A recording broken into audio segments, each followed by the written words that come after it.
국회는 오늘부터 대국민 합동분향소를 운영하며 사고 희생자를 추모하고 있습니다. 최근 정치 공세를 자제해온 여야는 사고 수습과 민생 협력을 위해 손을 잡기로 했습니다. 국회 취재기자 연결해서 오늘 상황 알아봅니다. 장윤희 기자, 여야 대표가 함께 조문하고 회동까지 했다고요. 네, 그렇습니다. 우원식 국회의장, 권영세 국민의힘 비상대책위원장, 이재명 민주당 대표가 오늘 국회 합동분향소를 찾아 함께 조문했습니다. 이후 두 대표는 국회의장실에서 약 35분간 회동을 이어갔는데요. 우 의장 주재로 마련된 이번 회동은 권 비대위원장의 어제 취임을 계기로 상견례 차원에서 마련됐습니다. 두 대표는 이번 여객기 사고와 관련해 국회 차원의 협력, 정치 복원이 필요하다는 데 공감했는데요. 직접 들어보시겠습니다. 국민의 생명을 지키는 일에는 의장님께서도 말씀하셨습니다만 여야가 따로 있을 수 없습니다. 국정 안정을 위한 재정당 협의 기구는 반드시 필요할 것 같고. 이러한 공통인식은 국회 차원의 여객기 참사 대책위원회를 구성한다는 합의로 이어졌습니다.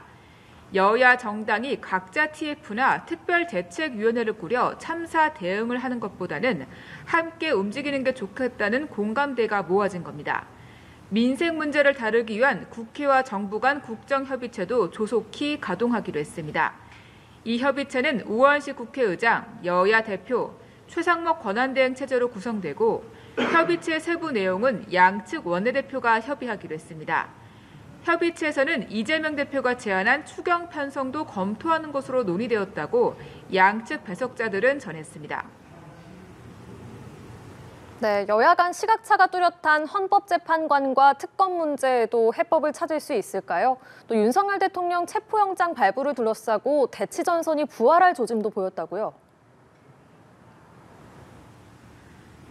네, 그렇습니다. 정치권이 첨예하게 부딪히는 쟁점 현안에 대해서도 원만히 해법을 도출할지는 미지수입니다.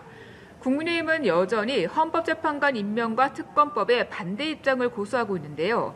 민주당은 오후 4시 30분으로 예정된 국무회의에서 최상목 권한대행이 쌍특검법 거부권을 행사할지를 주시하고 있습니다. 민주당은 오후 5시 의원총회를 열어 국무회의 결과를 공유하고 후속 대응책을 논의할 예정입니다. 여야는 윤 대통령에 대한 체포영장 발부를 놓고서도 다시 대치전선을 형성하는 듯한 모습입니다. 국민의힘 권성동 원내대표는 현직 대통령을 구금 시도하는 건 수사 방법으로서는 적절하지 않다고 생각한다 말했는데요. 반면 민주당 박찬대 원내대표는 윤 대통령을 내란 수괴로 지칭하며 국민의힘은 감싸지 말고 국가 비상상황 수습에 적극 협조하길 바란다고 밝혔습니다. 이런 가운데 본회의에서는 내란 혐의 진상 규명을 위한 국정조사 특위 계획서가 처리됐습니다. 특별위원회는 오늘부터 내년 2월 13일까지 활동하게 됩니다. 조사 대상 기관은 대통령실과 국가안보실 등인데요. 여야는 조사의 목적과 범위를 둘러싸고 입장차를 보이고 있어 향후 조사 과정에서 험로가 예상됩니다. 또 국회 운영위 전체 회의에서는 내년 1월 8일 대통령실을 상대로 현안 질의를 열고 정진석 비서실장 등에 대한 증인 출석을 요구하는 안건이 야당 주도로 의결됐습니다. 국민의힘은 의사 일정이 합의되지 않았다며 회의에 불참했습니다.